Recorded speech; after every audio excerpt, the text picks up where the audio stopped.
Welcome back, everyone. Today we're diving into the intriguing world of Japanese laws that might just blow your mind.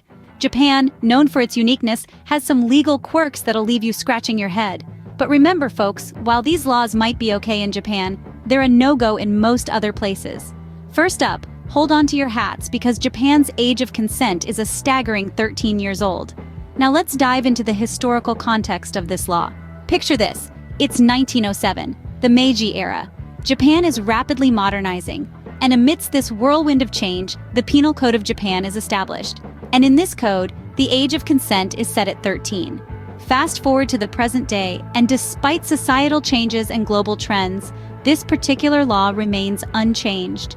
While it's true that Japan has one of the lowest ages of consent in the world, it's worth noting that each prefecture in Japan has enacted ordinances that effectively raise the age of consent to between 16 and 18. So, while the national law might raise eyebrows, the practical implementation is much more in line with global norms.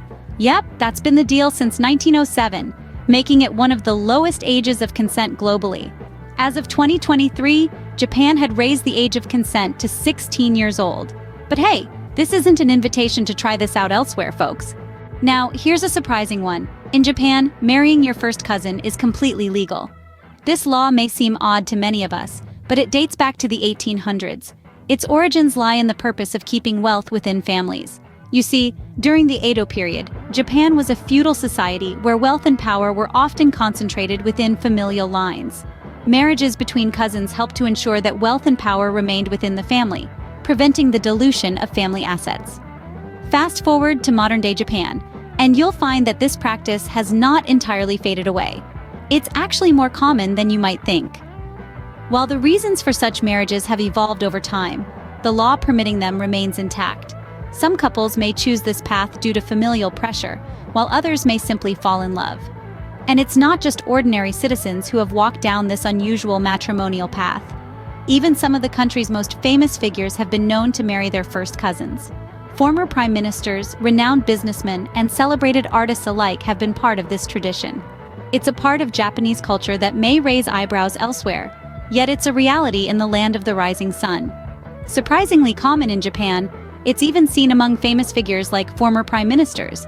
But remember, folks, this isn't the norm in most other places. Defamation laws in Japan are a unique tale compared to other parts of the world. In this land of the rising sun, damaging someone's honor or a company's reputation, even if the statements are true, can lead to a lawsuit. Yes, you heard that right. A true statement can still be considered defamatory. Now let's paint a picture. Imagine sharing a tidbit about your boss's extramarital affair, a fact that's as true as the sky is blue. In most places, the truth would be your shield. But not in Japan. Here, this act could be considered defamation, even if you can prove it. The online world is no different. Tweeting, posting, or sharing such information can have you swimming in the deep end of a defamation case. But don't fret, there are exceptions. If you're blowing the whistle on company fraud or sharing information crucial to the public interest, the law has got your back. These defamation laws are designed to protect individuals and corporations from ill-intentioned attempts to tarnish their reputation. Let's delve into a real-life example to illustrate this. Back in 2018, a person's affair was exposed on social media by a third party. Even though the affair was real, the person sued the third party for defamation. The Tokyo District Court sided with the plaintiff, awarding them 100,000 yen, which is approximately $820. So, while these laws might seem unusual when compared to global standards, they are an integral part of Japanese legalities. They reflect the country's deep-rooted values of honor, respect, and dignity. So, if you find yourself in Japan and facing unwarranted chatter, remember, there might just be a legal recourse for you. Time for a taste of the unexpected. Hunting whale, dolphins, even eating seal and sea lion, all legal in Japan. It's a culinary adventure that might raise eyebrows elsewhere, but in Japan, it's a part of the local culture and tradition. Whale meat, for instance, has been a part of the Japanese diet for centuries. Today, it's found in supermarkets, restaurants, and even school lunches. But it's not just the taste that's unique. The legalities behind whale hunting are quite intriguing. In 1986, the International Whaling Commission imposed a moratorium on commercial whaling. However, Japan continued to hunt whales under the guise of scientific research. Then, in 2019, Japan made a bold move. withdrawing from the International Whaling Commission and resuming commercial whaling. The decision was met with a lot of international criticism, but Japan stood firm, arguing that whale populations had recovered enough to sustain commercial hunting. Joji Morishita, the man who negotiated Japan's withdrawal from the commission, famously said, "Whether you agree with any of this or not, the fact is, at this time, it's legal to eat these foods here in Japan." Moving on to dolphins, their hunting is another contentious issue. The annual dolphin hunt in Taiji, a small coastal town, has been under the global limelight, mostly for its brutality. But again, it's legal in Japan. Dolphin meat, though less common than whale, is still consumed in certain parts of the country.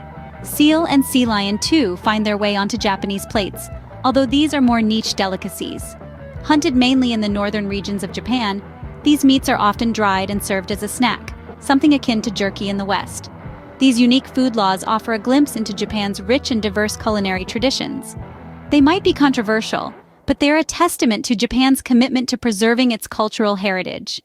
And as Joji Morishita reminds us, whether you agree with any of this or not, the fact is, at this time, it's legal to eat these foods here in Japan. Ever wondered how Japan, a country known for its meticulous attention to rules, handles smoking regulations? Well, it's a fascinating story. Just a few years ago, you could light up a cigarette in almost any indoor space across this island nation. From bustling shopping centers to quaint little cafes, the scent of smoke was a common part of the atmosphere. But times are changing. As of 2020, most indoor smoking has been prohibited. However, there's still a bit of a smoke cloud lingering around some establishments. Not every indoor space in Japan is smoke-free. Hotels, for example, often cater to smokers by providing designated smoking rooms. Fancy a smoke with your meal, or need that cigar fix? Some cigar bars, small-sized restaurants, and old-style cafes that opened their doors before April 2020 might still permit smoking. While these exceptions exist, the landscape is gradually shifting. Public sentiment is also changing, pushing toward cleaner, healthier spaces for everyone. It's a breath of fresh air to witness how newer establishments are choosing to be entirely smoke-free, prioritizing health and cleanliness over old habits. The public, too, is favoring these smoke-free spaces, creating a ripple effect of change. Despite a few holdouts, the majority have embraced this transformation. This is more than a trend, it's a lifestyle shift. So, while you might find a few spots here and there, the winds of change are blowing towards a more smoke-free Japan. Phew, that was a whirlwind tour through Japan's legal quirks. We've journeyed through the changing landscape of Japan's smoking regulations, from unrestricted indoor smoking to a more health-conscious approach. Remember, while certain exceptions exist, the clear trend is towards a smoke-free Japan. Enjoyed the ride? Then hit that like button and subscribe for more fascinating trips into the world's legal labyrinths. Until next time, keep exploring, stay curious, and I'll catch you in the next episode of Legal Mayhem. Please remember to like and subscribe.